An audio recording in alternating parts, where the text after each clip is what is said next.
What up, what up, what up? It's your girl Nikita Jerry, the Peace Princess, and I am back with another effing Friday message. Every Friday, the Holy Spirit adds his spirit to my swag, and we break down the F word just for you. So without further ado, today's word is fence. F-E-N-C-E, fence, okay? The definition is a barrier, railing, or other upright structure, typically of wood or wire, enclosing an area of ground to mark a boundary, control access, or prevent escape. Okay, so this past Saturday, we adopted our puppy son, Tyson Jervy.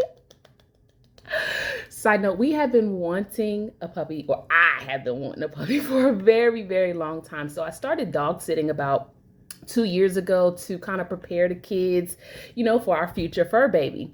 Then right before we left for DR, we all went over to Petco and got his little name tag for him in Faith. And literally days after we got back, the Holy Spirit had me look online and I found him. Now I knew that he was ours because we had actually applied to the same adoption agency a couple times. And every time she would reply like, this dog has already been taken, or he's already been spoken for, or whatever the case may be. So this time I was like, listen, ma'am, I am interested in this dog. Is he still available? I don't want to put in my application if he has been spoken for. She responded, not only is he still available, come on here, but he has no pending applications. 2 days later, we were bringing him home. Okay, yo. But it was kind of surreal to finally have our own full-time puppy, because I've been asking my husband for years. This picture is from when we first started dating in 2009. Yeah.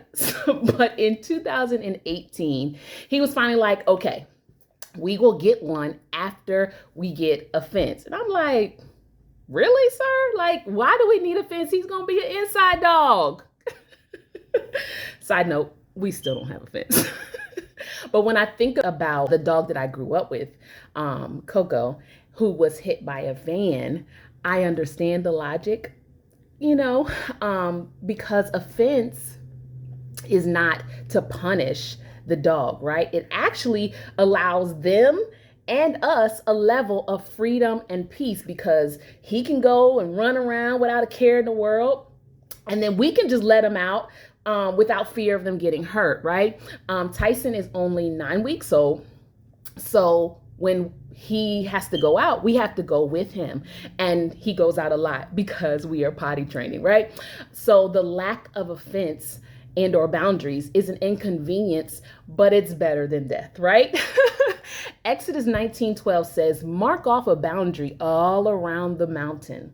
Warn the people, be careful. Do not go up on the mountain or even touch its boundaries. Anyone who touches the mountain will surely be put to death.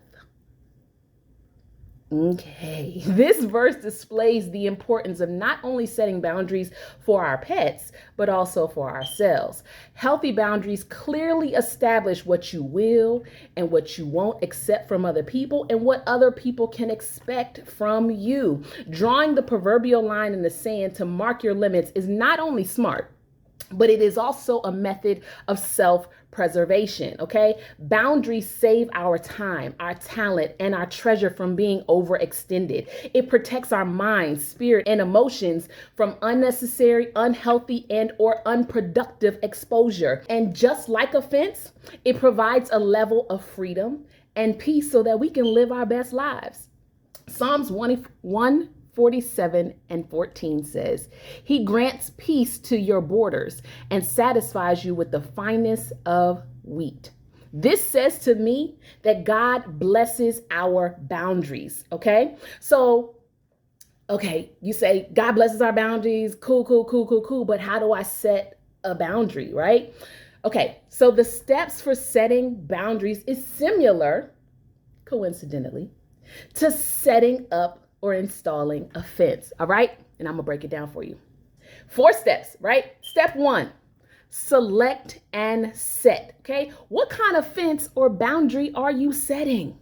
Okay, there are 5 types of boundary: physical, emotional, sexual, intellectual, and financial. Okay, while you should definitely have limits in each area, try to work on one at a time. But once you do, okay, mark the outlines of your boundary. Okay, step 2, dig holes and set your post. Okay, this part is about doing a little internal digging to understand why each specific boundary is important to you. Then set it in concrete so that it's unshakable. This requires confidence and consistency. Nothing is worse than drawing a line and then allowing others to habitually cross it or erase it. Okay? Step 3, attach rails and pickets. The rails connect the post, right? And the pickets are the part of the fence that you see from the outside, okay? So once you set boundaries in all 5 areas, connect the dots, find the common theme. That is your non-negotiable boundary. Then make your boundary clear to the world, okay? So that they can see it, okay? This requires clear communication. 4, install the gate. This is the small opening in your fence where you allow people into your world. A gate opens and closes, which symbolizes the fact that it keeps things that you don't want out and allows what you do want in, okay? So you have to decide what are the prerequisites to allow entrance into your protected area, okay?